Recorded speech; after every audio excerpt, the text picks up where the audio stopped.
Yes, good morning students. So our next topic is magnetic field due to a current flowing through a circular loop or a circular coil or a circular ring. ਕੱਲ ਆਪਾਂ ਕੀਤਾ ਸੀਗਾ magnetic field due to a straight conductor ਤੇ ਅੱਜ ਆਪਾਂ ਨੇ ਕਰਨਾ ਹੈਗਾ magnetic field due to a loop. So ਇਸ ਦੇ ਵਿੱਚ ਕੀ ਹੈਗਾ ਦੇਖੋ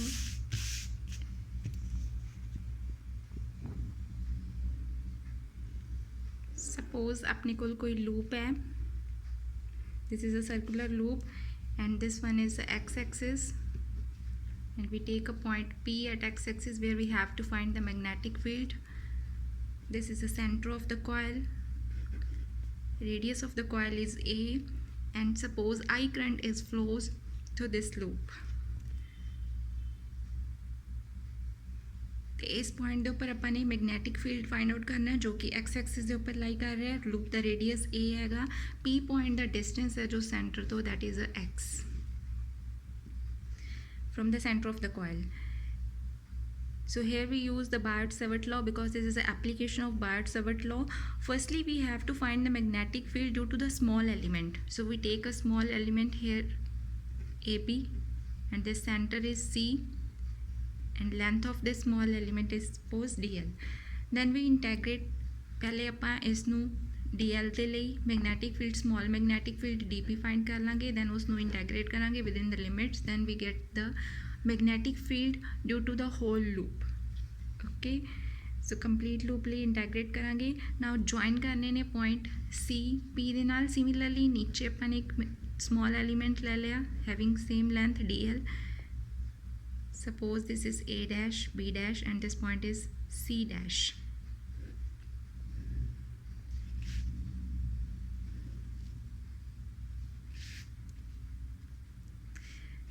Okay, now देखो why we meet these two lines CP and C dash P ਇਹਨਾਂ ਨੂੰ join ਕਿਉਂ ਕੀਤਾ ਹੈਗਾ ਕਿਉਂਕਿ magnetic field P point ਤੇ ਕੱਢਣਾ ਹੈ ਤੇ Biot-Savart law ਦੇ according ਕੀ ਸੀਗਾ ਹਮੇਸ਼ਾ ਆਪਾਂ ਨੂੰ ਐਂਗਲ ਚਾਹੀਦਾ ਸੀਗਾ P point ਤੇ DL ਦੇ ਵਿੱਚ ਆਪਾਂ ਐਂਗਲ ਬਣਾਉਣਾ ਹੁੰਦਾ ਸੀ ਠੀਕ ਹੈ ਸੋ ਇਸ ਕਰਕੇ ਇਹਨਾਂ ਨੂੰ ਆਪਾਂ ਨੇ ਜੁਆਇਨ ਕੀਤਾ ਹੈਗਾ ਡਿਸਟੈਂਸ ਹੈ ਜਿਹੜਾ ਉਹ ਆਪਾਂ ਨੇ ਲੈਣਾ ਹੁੰਦਾ DL ਤੋਂ ਡਿਸਟੈਂਸ ਲੈਣ ਕਰਕੇ ਆਪਾਂ ਨੇ ਇਹਨੂੰ ਜੁਆਇਨ ਕੀਤਾ ਕਿਉਂਕਿ ਇੱਥੇ ਸੈਂਟਰ ਦੇ ਉੱਪਰ ਕੋਈ ਕਰੰਟ ਐਲੀਮੈਂਟ ਨਹੀਂ ਹੈਗਾ ਇਸ ਲਈ ਆਪਣੇ ਕਰੰਟ ਐਲੀਮੈਂਟਸ ਕਿੱਥੇ ਨੇਗੇ ਸਰਕੂਲਰ ਕੋਇਲ ਦੀ ਬਾਉਂਡਰੀ ਦੇ ਉੱਪਰ ਸੋ ਇਸ ਲਈ ਆਪਾਂ ਨੇ ਇਹ ਲਾਈਨਸ ਡਰਾ ਕੀਤੀਆਂ ਨੇ CP and C-P.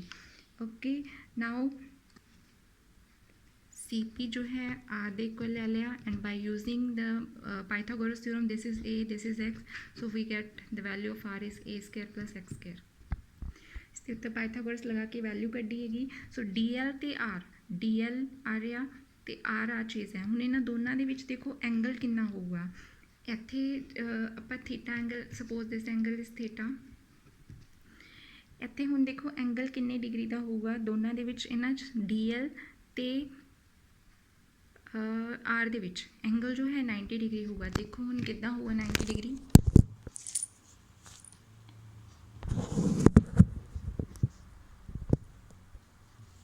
suppose this is a circular loop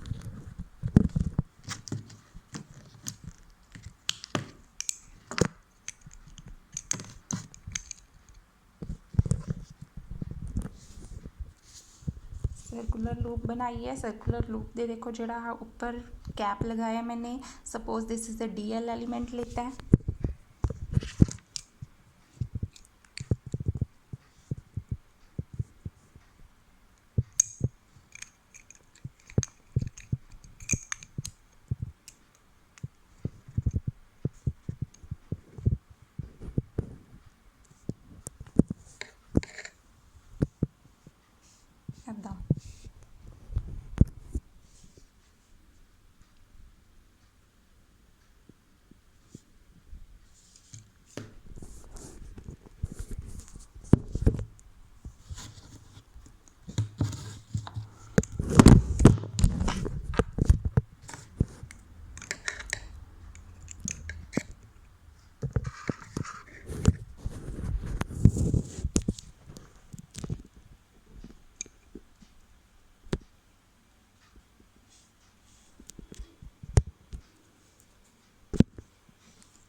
suppose आ चीज़ है जी आ चीज़ मैंने आर ड्रॉ की है। देखो आर दा डी एल दे नाल जो एंगल है हमेशा 90 डिग्री होगा, चाहे ऊपर होवे चाहे नीचे होवे, हमेशा 90 डिग्री एंगल बना होगा, चाहे आगे पीछे जावे। ओके होप सो तो ये समझ आ गया होगा। This angle is 90 degree between D L and the R. Now यदि डायरेक्शन है जो वो कितना फाइंड करोगे, डायरेक्शन फाइंड आउट करने तो पहले आप as a expression find out कर देंगे। एक्सप्रैशन देखो पहला वर्डिंग लिखनी है जो मैंने बोली है। बायट सेवर्ट लॉ ने की क्या सी, D B is equal to mu naught upon 4 pi I D L sine of theta upon R square. Now theta जो है दोनों ਦੇ ਵਿੱਚ ਕਿੰਨਾ ਹੈ ਡੀ ਐਲ, ਥੀਟਾ ਜੋ ਹੈ ਆਈ ਤੇ ਡੀ ਐਲ ਦੇ ਵਿੱਚ ਲੈਣਾ ਹੁੰਦਾ I D sorry I D L ਤੇ ਆਰ ਦੇ ਵਿੱਚ, I D L and R ਦੇ ਵਿੱਚ ਥੀਟਾ ਜੋ ਹੈ 90 डिग्री है। सो अपना एक्सप्रेशन की बन जाऊगा D B is equal to mu naught upon 4 pi I D L upon R square because sine 90 is always equals to the one. Now इस दी डायरेक्शन देखो कितना फाइंड आउट करोगे, direction find out D B की direction की होगी, ध्यान नाल देखो।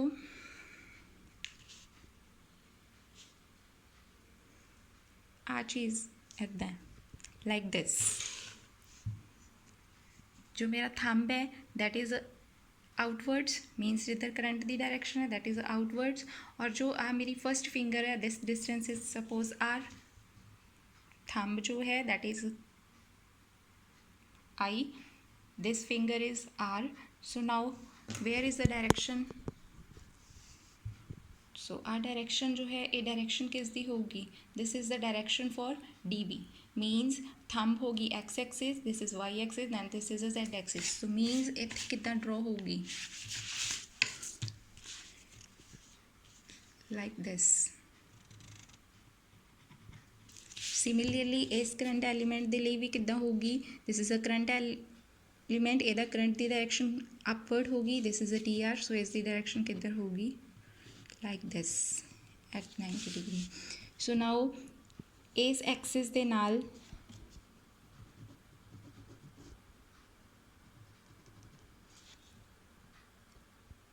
इसका जो तो मैं नॉर्मल ड्रॉ करा this direction for D B for this is for downward. अगर आ एंगल थीटा है तो एंगल भी थीटा होगा क्योंकि इस दे लाइन दे परपेंडिकुलर ये एंगल है तो लाइन है नॉर्मल है तो इस लाइन दे नॉर्मल की है ये वाला। So this angle theta, this also angle theta. So now we resolve D B into two components, here is a D B sine theta, here is D B cos theta. Similarly downward D B cos theta, इधर की हो जाएगा D B sine theta. So wording दे विच लिख दो same वही जो मैंने वर्डिंग बोली हैगी, इतने लिखा होएगा resolving D B into two component D B cos theta perpendicular है लूप दे D B sine theta along the axis. ठीक है, सो लूप है जी सिमेट्रिकल है, नीचे अपन एक होर एलिमेंट दिता सी मैं ऑलरेडी तुहानूं समझा चुकी हैगी। ठीक है, okay now look at this diagram. ये जो दोनों कंपोनेंट ने D B cos theta D B cos theta, these both cancel each other because these are equal and opposite, so we get only D B sine theta. So D B sine theta is for this element and for this element. अगर पूरे whole loop दे लिए सारे D B cos theta सारे cancel हो जाएंगे, सबकी रहेंगे summation D B sine theta. So B is the equal आ गया। नाउ इसमें मैं इंटैग्रल दे विच चेंज करता, क्लोज्ड इंटैग्रल दे लिए D B sine theta D B की वैल्यू पुट करोगे mu naught upon 4 pi I sine theta upon R square. देखो इस इक्वेशन दे विच सारी चीज़ कॉन्सटेंट है सिर्फ डी एल नूं छड्ड के, सो डी एल की हो जाएगा इंटैग्रेशन दे अंदर। नाउ आपां अगर होल लूप दे लिए फाइंड आउट करना है डी एल जो है डी एल की इंटैग्रेशन की होगी, L means whole length loop की, सो लूप की लेंथ की होगी that means circumference of the loop and this is equals to 2 pi A because radius कितना ए, सो इत्थे कितना आ जाऊगा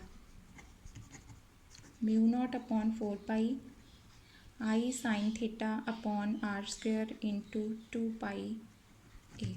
नाउ वैल्यू फाइंड करनी है अपन साइन थीटा की वैल्यू फाइंड करोगे ट्रायंगल ओ सी पी चों, this is O P this is C P कितना है according to this diagram that is R, O P की वैल्यू कितनी है that is x and this is a। So sine theta किहदे equal हुंदा है perpendicular over hypotenuse means A upon R।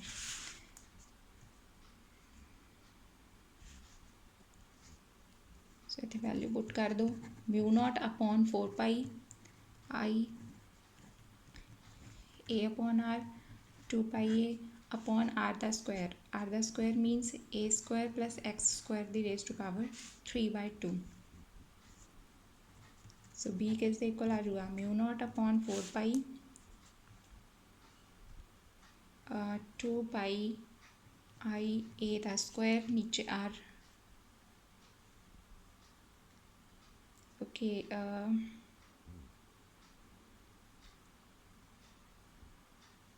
पीछे देखो एक आर ये जोड़ा आर सीगा देखो B is equals to mu naught upon 4 pi I sorry A upon R 2 pi A upon R square है आर नीचे होगा तो आर क्यूब होगा तो डायरेक्ट मैंने लिखता 3/2। सो एक्सप्रैशन बन गया अपना magnetic field for whole loop. देखो अगर लूप दे विच n टर्न्स होन तो सारा एक्सप्रैशन सेम रहूगा सिर्फ अपने को की चीज़ चेंज हो चुकी इत्थे n नाल की कर देना अपने multiply whole equation. Okay now इस तो बाद इस स्पैशल केसिस ने गे स्पैशल केसिस दे विच देखो की करना हैगा अगर फर्स्ट स्पैशल केस है कि अगर P ऑब्जरवेशन पॉइंट है जिहड़ा अपना वो बहुत ज़्यादा लूप दे सेंटर तो बहुत ज़्यादा दूर है लूप दे सेंटर तो बहुत ज़्यादा दूर है दैट मीनस एक्स की वैल्यू ए दे नालों बहुत ज़्यादा ग्रेटर होगी एक्स की वैल्यू जो ए तो ग्रेटर होगी तो A square plus x square approximately किस चीज़ के इक्वल हो जाऊगा एक्स स्केयर दे because we neglect A so इस एक्सप्रैशन दे विच की चेंजिज आनगियां N into mu naught upon 4 pi मैं एन टर्न्स की इक्वेशन के लिए कर दी ऊपर वाली इक्वेशन के लिए अपने आप बना लियो क्योंकि सेम ही बनूगा फिर बन जाऊगा 2 pi I A square upon नीचे की रह जाऊगा सिर्फ एक्स स्क्वायर रखना है ए स्क्वायर अपने निगलैक्ट कर देना है स्क्वायर नाल नीचे वाला 2 cancel so we get only X cube. इस दे विच वन थिंग मोर एक चीज़ होर देखो ध्यान नाल पाई ए स्केयर है पाई ए स्केयर नू मैं एरिया लिख सकती हाँ से बन गया B is equals to mu naught upon 4 pi 2 N I A upon X the cube. So this is for that special case when P observation point lies very far away from the center of the coil. Second case ਦੇ ਵਿੱਚ ਕਰਨਾ ਹੈ ਜਦੋਂ P point ਹੈ ਜਿਹੜਾ center ਦੇ ਉਹਦੇ close ਰਹੂਗਾ ਜਦੋਂ close ਰਹੂਗਾ ਤਾਂ ਇੱਥੇ x ਹੈ ਜਿਹੜਾ ਉਹ ਕੀ ਹੋ ਜਾਊਗਾ equals to 0 approximately equals to 0 so what we get the equation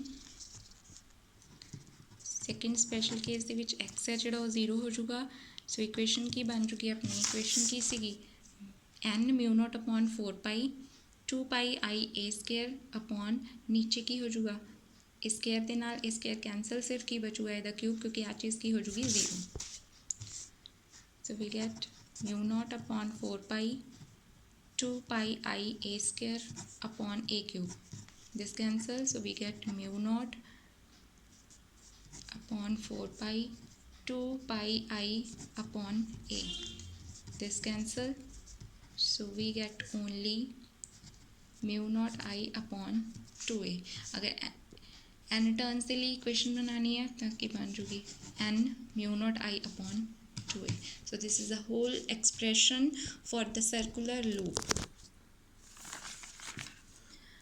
Now next topic हैगा magnetic Lorentz force.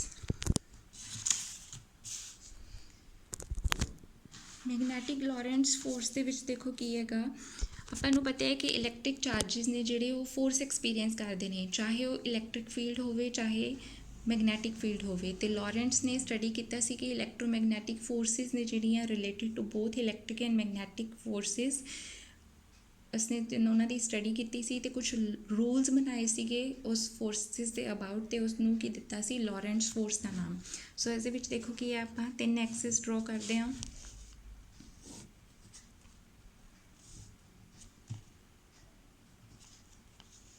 This is X axis, this is Y axis and this is Z axis. Suppose कोई भी charge है plus Q charge है अपने को, इस दी movement हो रही है कि एक्स वाई प्लेन ਦੇ ਵਿੱਚ एक्स वाई प्लेन ਦੇ ਵਿੱਚ मूवमेंट हो रही है, suppose moving with velocity v and this makes an angle theta with the Y axis. Positive charge लेता plus Q, uniform magnetic field B vector ਦੇ ਨਾਲ ਉਹ मूव कर रहा है तो वेलोसिटी कितनी ਉਹਦੀ v।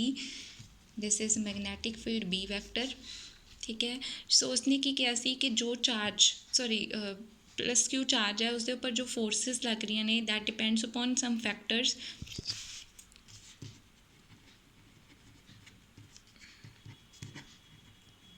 किस किस फैक्टर ते क्या सी उसने डिपेंड कर दिया वो फोर्स। फर्स्ट फैक्टर क्या सी क्यू चार्ज के ऊपर डिपेंड करती है। सैकेंड उसने क्या सीगा कि जो विच एंगल है the sine of sine theta दे डिपेंड कर दिया है। And third one is magnetic field के ऊपर डिपेंड कर दिया है बी के ऊपर। देखो अगर ध्यान नाल देखो फ्लैमिंग्स लैफ्ट हैंड रूल के अकॉर्डिंग अगर इधर वी वैक्टर है this is a B vector, so जी फोर्स होगी that is perpendicular to this B and V in this direction. V vector जो है थीटा एंगल बनाया। Now resolve this into two components, here is V cos theta along this axis with which it makes an angle theta, perpendicular to that we get v sin theta. After combining these three equations we get v q, here is a v sin theta। Second सी उस factor के ऊपर उस component के ऊपर depend करती है जो परपेंडिकुलर है मैगनैटिक फील्ड की डायरेक्शन दे, that is a V sine theta, क्योंकि ये परपेंडिकुलर होगा ये तो ये पैरेलल है, ये परपेंडिकुलर होगा V sine theta.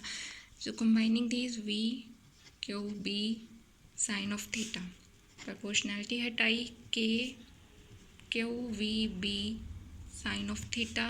K is a constant of proportionality और यदि वैल्यू है जो हमेशा 1 होंगी है।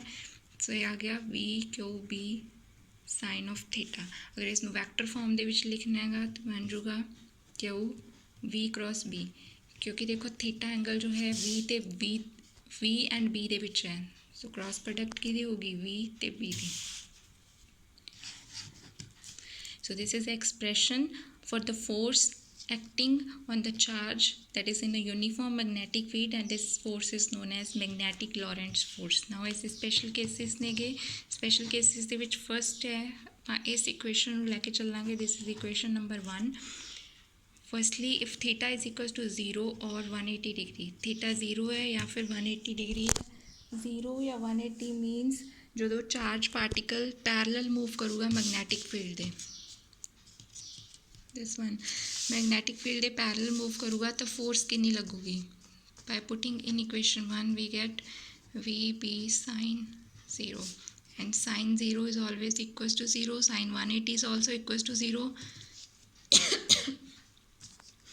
सो we get F is equals to 0 means जो चार्ज पार्टिकल पैरेलल मूव करूँगा मैगनैटिक फील्ड दे तो कोई फोर्स एक्ट नहीं करूँगी चार्ज पार्टिकल के ऊपर। सैकेंड कि जेकर v 0 होगा वेलोसिटी 0 होगी तो ये इक्वेशन के फोर्स भी 0 हो जाएगी। थर्ड है जी कि अगर थीटा 90 डिग्री है, थीटा 90 का मतलब क्या है कि चार्ज पार्टिकल उस लाइन के अलॉन्ग मूव कर रहे हैं जो कि हैगी परपेंडिकुलर है, किससे परपेंडिकुलर है मैगनैटिक फील्ड की डायरेक्शन के ऊपर। तो सब तो वध मैक्सिमम फोर्स एक्सपीरियंस होगी F is equals to Q V B sine 90, sin 90 is always equals to 1 v cube v, this is a maximum force। तो इसी डायरेक्शन है जो मैगनेट दस चुकी है मैं फ्लैमिंग लैफ्ट हैंड रूल के हेल्प के नाल फाइंड आउट की जाऊगी। देखो इधर suppose this is a x axis वाला अपना की सीगा, compare with this diagram।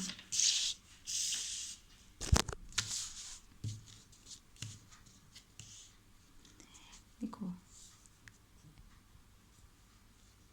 the फिर अपने एक्स एक्सिस वाल की लिता अपना v लिती, ठीक है, वाई एक्सिस वाल की लिती है अपनी b, तो left Fleming left hand rule की कहना होंगे according to this rule if we stretch first finger ਨੂੰ अगर ਆਪਾਂ स्ट्रैच करिए, ठीक है, सेंट्रल फिंगर ਨੂੰ एंड थंब ਨੂੰ स्ट्रैच करिए तो ਤਿੰਨਾਂ ਦੇ ਵਿੱਚ जो एंगल है this is the 90 degree, they are mutually perpendicular to each other. तो जो फर्स्ट फिंगर है वो रिप्रेजेंट करती है मैगनैटिक फील्ड की डायरैक्शन, सेंट्रल फिंगर रिप्रेजेंट करती है इलैक्ट्रिक करंट की डायरैक्शन, मीनस जिधर वाल मूवमेंट हो रही है चार्ज की that is in the direction of Y X axis sorry, ठीक है। तो फिर जो थंब है वो की रिप्रेजेंट करता है फोर्स की डायरैक्शन, ऑलरेडी तुसीं 10th क्लास के पढ़िया होएगा Fleming's left hand rule, clear.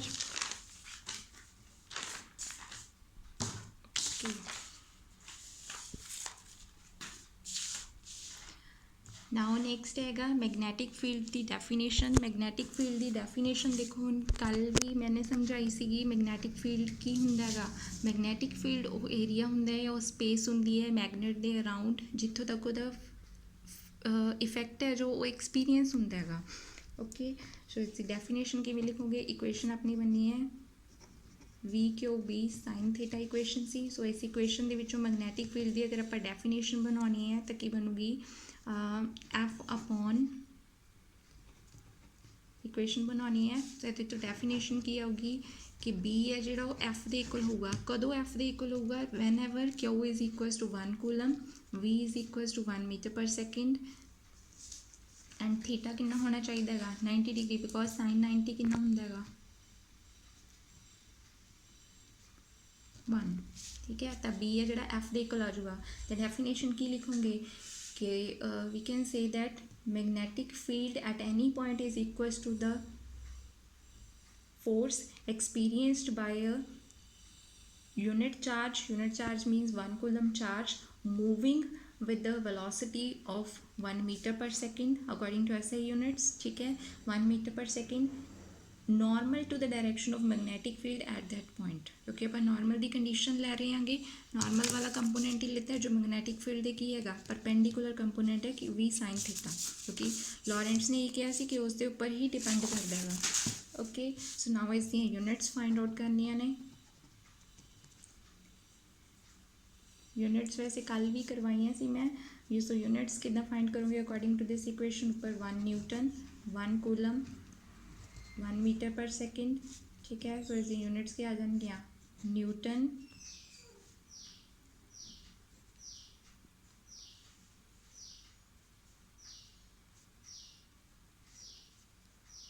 One coulomb into 1 metre per second, ऊपर आ गया 1 न्यूटन, नीचे आ गया coulomb metre per second. So इसनों की लिख सकते होंगे एम्पीयर मीटर एंड एम्पीयर जो है कूलम, क्योंकि एम्पीयर कूलम पर सेकेंड है जोड़ा वो एम्पीयर के इक्वल होंगे जोड़े है ना, current is equal to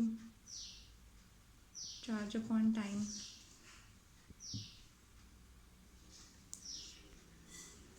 sorry charge is equal to current upon time. So 1 tesla किसके इक्वल आ जाऊगा 1 न्यूटन एम्पीयर मीटर इनवर्स से।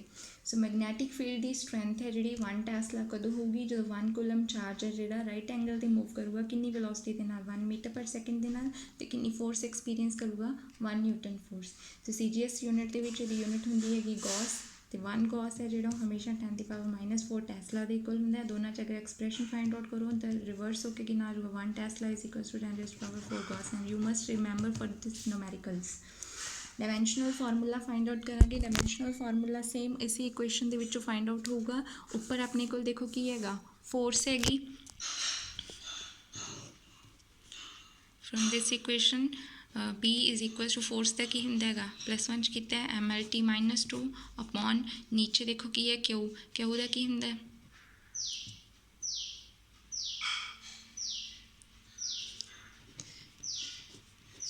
Current into time,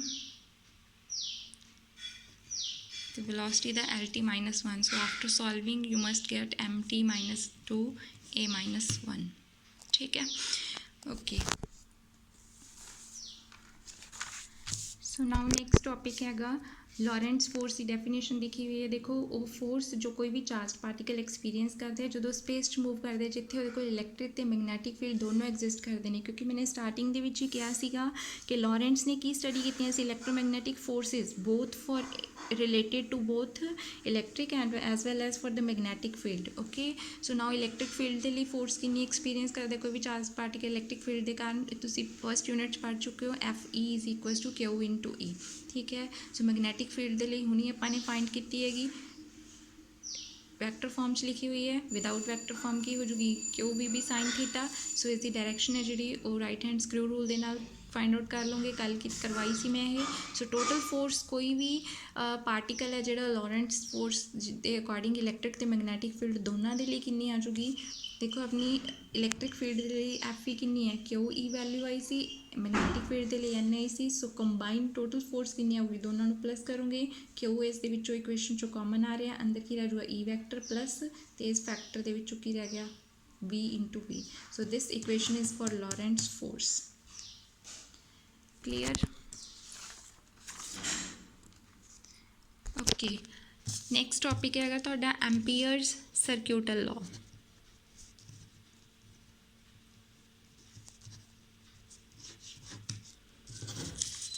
this is also important just like BART-Savart law. So ampere circuital law की सी, Ampere's ने एक formula दिता सीगा that is related to the current as well as magnetic field. So उसने की definition दी सी, इस law ने कहा सी कि line integral of magnetic field, line integral magnetic field with integral DL is always equals to किस दे इक्वल होगा absolute permittivity times absolute permittivity that is a mu naught कल की सीगी times the net current enclosed by the path means mu naught into I। This is a mathematical form for the Ampere circuital law. ठीक है, ठीक है। B is a magnetic field है, DL की हैगी स्मॉल एलीमेंट हैगा, mu naught absolute permittivity हैगी and I is the current. Now इसनूं आपां ने मैथमैटिकली प्रूव करनी है इस इक्वेशन नूं। सपोज स्ट्रेट कंडक्टर ले लिया आपां ने, I current is flows through this conductor. ठीक है, स्पेस बनाई है अराउंड जिथे मैगनैटिक फील्ड है। देखो मैगनैटिक फील्ड हम सिर्फ लूप ते नहीं, पूरे दे विच मैगनैटिक फील्ड हैगा, not only on the boundary. इस द रेडियस ले लिया सपोज R।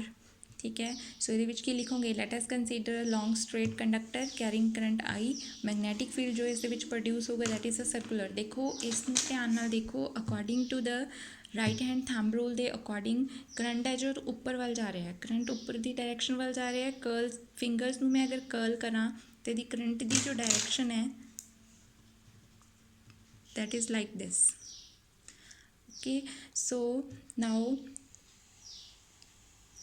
इस की लिखोगे सब तो पहला मैगनैटिक फील्ड पूरी सरकमफ्रेंस से भी है तो इसके अंदर भी है, तो दी डायरैक्शन है जी। देखो हम आप सपोज इत्थे लै लिया small element DL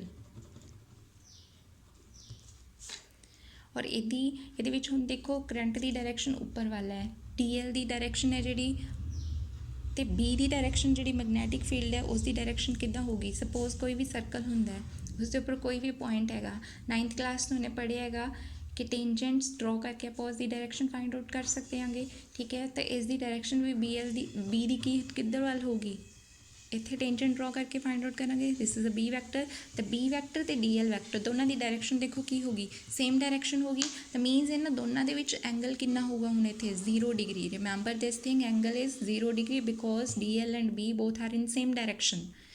tangent draw किया है to find out the direction. So now B dot DL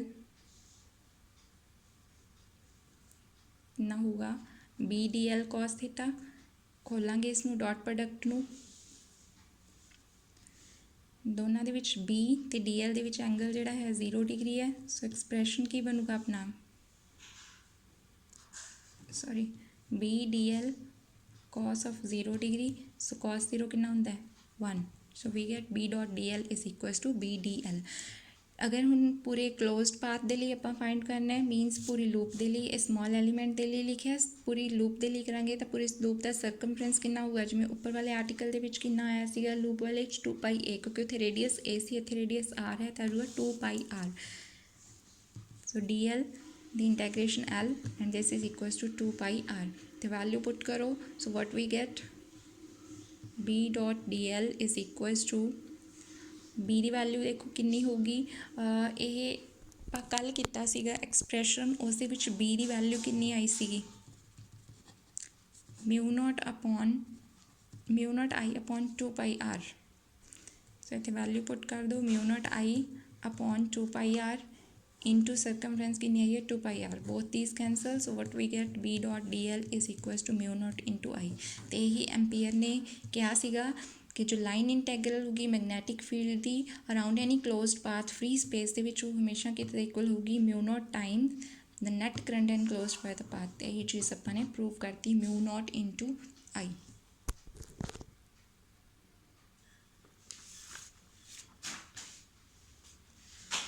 next ਨੇਗੀਆਂ ਇਸ ਦੀਆਂ ਐਪਲੀਕੇਸ਼ਨਸ।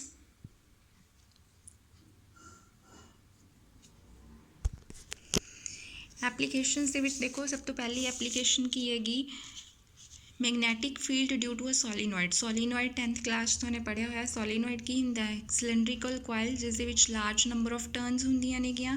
ਇਸ ਦੇ ਵਿੱਚ ਦੇਖੋ ਆਪਾਂ ਨੇ ਕੀ ਕੀਤਾ, ਲੁੱਕ ਐਟ ਦਿਸ ਡਾਇਗਰਾਮ, ਮੈਂ ਹੁਣ ਦੁਬਾਰਾ ਡਰॉ ਨਹੀਂ ਕਰ ਰਹੀ ਹੈਗੀ। ਲੌਂਗ ਸੋਲੀਨੋਇਡ ਲੈ ਲਿਆ ਆਪਾਂ ਨੇ ਜਿਸ ਦੇ ਵਿੱਚ ਕੀ ਨੇਗੀਆਂ n ਟਰਨਸ ਸ਼ੋ ਕੀਤੀਆਂ ਹੋਈਆਂ ਨੇਗੀਆਂ। ਸੋਲੀਨੋਇਡ ਦੀਆਂ i ਕਰੰਟ ਹੈ ਜਿਹੜਾ ਉਸ ਦੇ ਵਿੱਚ ਐਂਟਰ ਕਰ ਰਹੇਗਾ ਸੋਲੀਨੋਇਡ ਦੇ ਵਿੱਚ।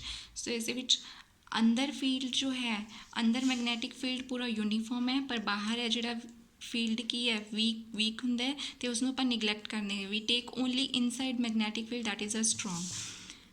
Look at same second diagram. ਇਸ ਦੇ ਵਿੱਚ ਕੀ ਆਪਾਂ ਨੇ ਪੀ ਪੁਆਇੰਟ ਲਿੱਤਾ, ਵਿਦਿਨ ਸੋਲੀਨੋਇਡ ਦੇ ਅੰਦਰ ਇੱਕ ਪੀ ਪੁਆਇੰਟ ਲਿੱਤਾ ਅਤੇ ਇੱਕ ਰੈਕਟੈਂਗੂਲਰ ਲੂਪ ਲੈਟ ਕਰ ਲਈ ABCD, ਠੀਕ ਹੈ, ਪੀ ਪੁਆਇੰਟ ਦੇ around.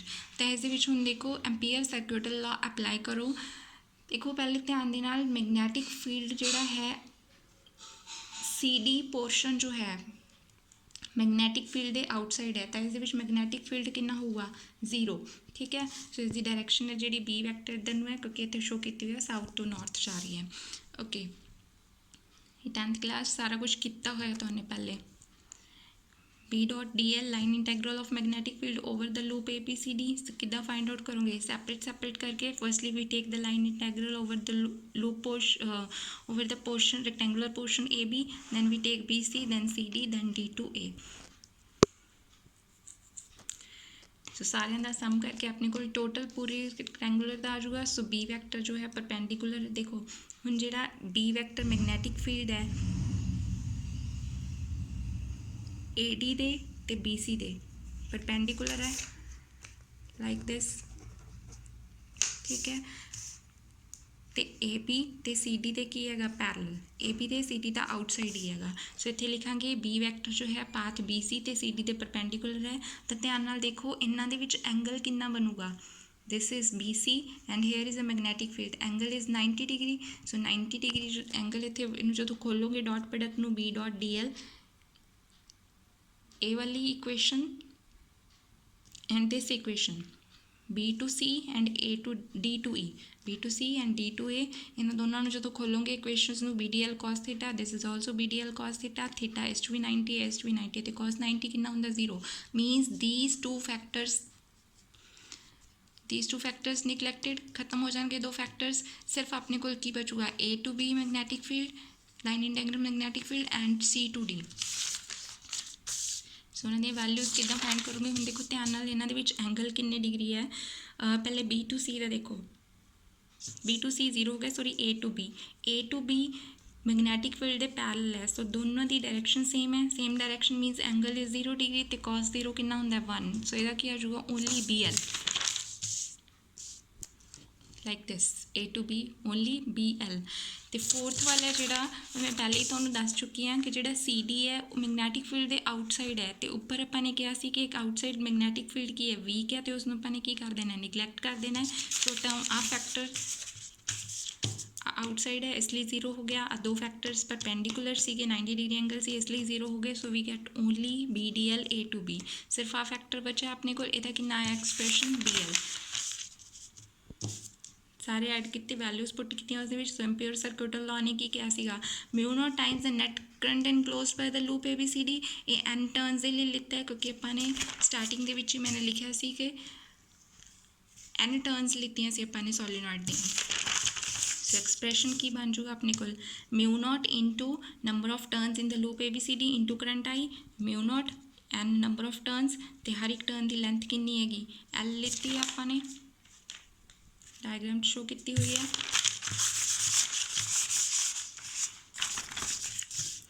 So we get only mu naught n L into I। So from equation 6 and equation 7 अगर इन्हों दोनों को कंपेयर करांगे what we get BL क्योंकि left side दोनों दियाँ सेम ने। BL is equals to mu naught n L I। So B is equals to mu naught n I। n turns दे लिए है देखो एम्पीयर सर्क्यूटल लॉ की फॉर्म आ गई B is equals to mu naught n I। So magnetic field long solenoid के each end ते की हो जाऊगा हाफ हो जाऊगा इस इक्वेशन का। सो इसलिए हाफ नाल मल्टीप्लाई कर। नेक्स्ट हैगा लास्ट टॉपिक ऑफ टुडे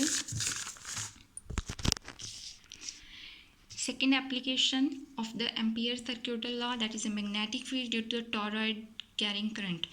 सोलीनॉइड सी देखो जिहदे विच की हुंदा cylindrical coil having the large number of turns उसनूं कहंदे ने सोलीनॉइड। तुहानूं 10th च पढ़िया सी। टॉरॉइड की हुंदा एक रिंग शेप सोलीनॉइड हुंदा। सोलीनॉइड ये पर रिंग शेप सोलीनॉइड है इस दे विच की हुंदा नंबर ऑफ टर्न्स एन ले लिया पर यूनिट आई करंट इस दे विच एंटर कर रहा। सेम उदां ही मैग्नेटिक लाइनस ऑफ फोर्स ने जिहड़ियां वो सिर्फ इहदी कोर दे विच रहिंदियां नेगियां आउटसाइड। ठीक है सर्कल सी फॉर्म दे विच शो कीतियां होईयां नेगियां। ओके सो इस दे विच लाइन अलग तो सैपरेट डायग्राम बनाई है मैंने। देखो इस दे विच की हैगा ਉਹਨੂੰ ही डायग्राम ਨੂੰ थोड़ा रीशेप करके बनाया। इस रेडियस कितना ले लिया R स्मॉल एलीमेंट ले लिया DL। सेम उम्मीद जिते एम्पीयर सर्किट लॉ समझाया सीगा उस दे विच B ड्रॉ करांगे दैट इज़ डायरैक्शन टेंजेंट उसदे। ठीक है B की डायरैक्शन हो जूगी। सो B डॉट DL खोलती इक्वेशन इत्थे भी B ते DL दे विच एंगल कितना है क्योंकि सेम डायरैक्शन 0 डिग्री है। खोलोगे की बनूगा cos 0 कितना होंदा 1। So what we get BDL। B जो है मैग्नेटिक फील्ड है। हम मैग्नेटिक फील्ड का यूनीफॉर्म होगा पूरी कोर दे विच पूरी टॉरॉइड दे विच। ठीक है सो इस दे विच की रह जाऊगा इनसाइड इंटैग्रेशन ओनली DL। DL की इंटैग्रेशन की होगी L मीनस पूरे सर्कमफ्रेंस उसकी सर्कल की या फिर टॉरॉइड दी। ठीक है तो फिर सर्कमफ्रेंस कितनी हैगी रेडियस R है तो कितना हो जाएगा 2πr। So we get B into 2πr। This is equation number 1। Same उदां ही जिवें पिछले आर्टिकल सी एम्पीयर सर्किटल लॉ अप्लाई किया B dot DL is equals to mu naught into net current enclose by circle of radius R। N turns लित्तियां ने इस दे विच भी वैल्यूज़ पुट कीतियां mu naught into N into एक दा किन्ना है देखो उस दे विच जिहड़ी पिछला हुणी आर्टिकल किया हैगा सोलीनॉइड वाला उस दे विच जिहड़ा अपना number of turns loop in ABCD N turn सीगियां L ਉਹਦੀ ਕੱਲੀ ਦੀ ਲੈਂਥ ਸੀ पर ਇੱਥੇ ਕੀ ਹੈਗਾ अराउंड ने गया कोर के उपर। सो इसलिए अपने की लेना पूरा सर्कमफ्रेंस लेना इसलिए लेता 2πr। वैल्यूज पुट की we get 2n mu naught n πr into i. First and second equation दोनों को कंपेयर करूँगे कि बन जाऊगा 2πrb इज इक्वल्स टू 2n mu naught πri। We get only B is equals to mu naught ni। So magnetic field जो है टॉरॉइड के कारण वो डिपेंड नहीं करता रेडियस के उपर सिर्फ किस के उपर डिपेंड करता है नंबर ऑफ टर्न्स के उपर पर यूनिट लेंथ कितनी ने तो कितना करंट फ्लो कर रहा है टॉरॉइड के विच। Okay that's enough for today.